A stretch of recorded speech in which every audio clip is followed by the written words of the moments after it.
اور جو کوئی اس سے یہ امید رکھتا ہے، اب اوپر والی آیت سے میں پڑھوں گا، 3 آیت ہے، اور جو کوئی اس سے یہ امید رکھتا ہے اپنے آپ کو ویسا ہی پاک کرتا ہے جیسا کہ وہ پاک ہے۔ میرے عزیز بہن بھائیوں، جب آپ اس کلام کو جان جائیں گے کہ خدا یسوع مسیح جو ہمارے لیے دنیا میں آیا اور اس نے دکھ اٹھایا اور ہمیں پاک کرنے کے لیے آیا، تاکہ وہ پاکیزگی جو باغ عدن سے ہم سے جاتی رہی تھی، اور پھر راست بازی باغ عدن سے جاتی رہی تھی، پھر حق فرزندیت، کیونکہ وہ بچے تھے خدا کے دونوں، وہ حق فرزندیت بھی ان سے جاتی رہی تھی، وہ اختیار والے تھے، اس جگہ کے اختیار رکھتے تھے ہر چیز پر، وہ بھی ان سے جاتی رہی تھی، صرف ایک بات سے، خطا کرنے سے نکالے گئے۔ آج خدا کا کلام ہمیں بتاتا ہے، جب ہم پڑھتے ہیں اعمال کی کتاب میں، تو اعمال کی کتاب میں لکھا ہے 17 باب کی 31 آیت میں، خدا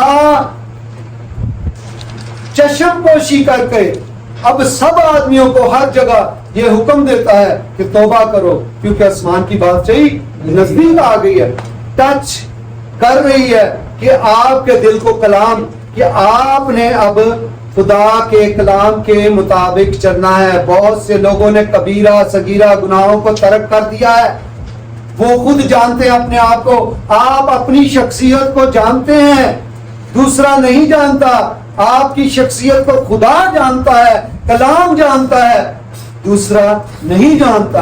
اس لیے کوئی بھی آپ کا بھروسہ توکل اپنے دل میں ہے تو آپ اسے تھامے رکھیں، کیونکہ آپ کا ایمان مضبوط ہے، اور خداوند نے کہا کہ میں دیکھوں گا کہ جس کا چراغ بجھ گیا ہے اسے ترک کروں گا۔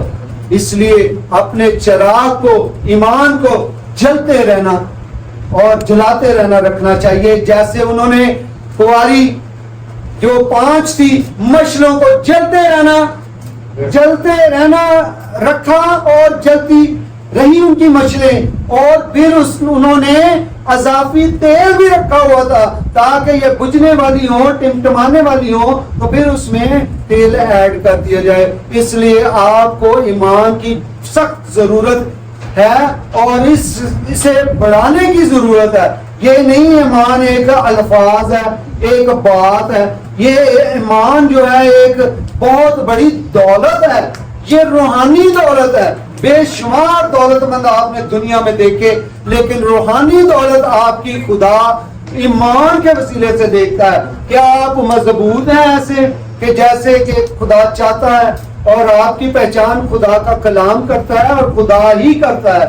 بہت لوگوں نے اپنے آپ کو ڈھال رکھا ہے دنیا میں اور گناہوں سے چھٹکارا پا لیا ہے۔ اس لیے یہ کلام بتاتا ہے کہ خدا کا بیٹا اس لیے ظاہر ہوا کہ گناہوں کو اٹھا لے جائے، اور اس کی ذات میں گناہ نہیں ہے، اور جو کوئی اس پر قائم رہتا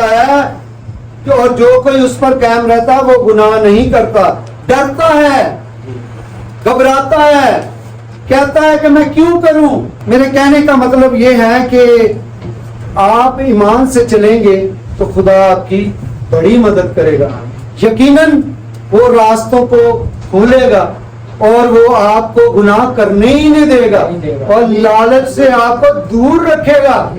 آمین۔ پھر خدا چاہتا ہے کہ میرا بندہ پاک رہے۔ یہ پاکیزگی کا تعلق اس کے ساتھ بہت ہی اٹیچ ہے۔ جب آپ خدا کے بدن اور خون میں شامل ہوتے ہیں، آپ اس وقت یہ بات کا اقرار بھی کر لیتے ہیں، شاید مجھ سے بھول چوک ہوئی ہے، خداوند مجھے معاف کر، میں نے خیالوں میں کسی سے بات کی یا گالی گلوچ کیا یا کسی کو دھوکہ دیا ہے، تو میں مانتا ہوں، مجھے معاف کر۔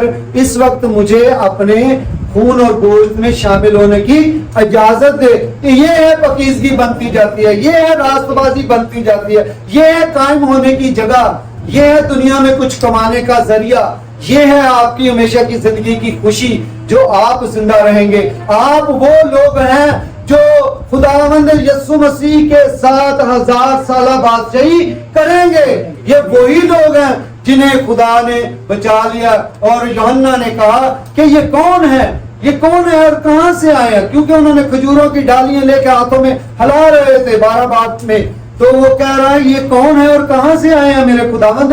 اس نے کہا یہ وہ ہیں